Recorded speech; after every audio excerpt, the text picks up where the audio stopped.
合报道。来看宜兰苏澳的马赛国小，伫日本时代，学生爱交1块才会当领到毕业证书。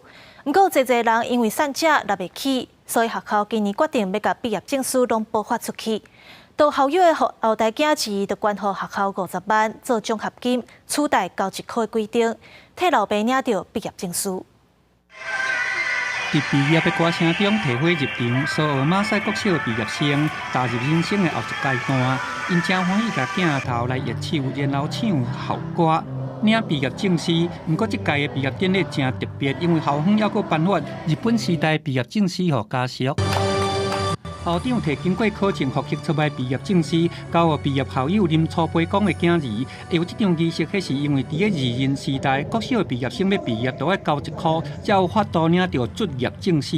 厝内甲散起来，有付袂起1块，无法度领到。林楚培光就是一个例，即摆因囝替伊来完成。所以今天非常难得有这个机会，能够拿到这张毕业证书。我们今年的88节文会把这一份毕业证书跟我们的爸爸告诉他。考卷的方式按照我们校史的资料库，那我们去做求证。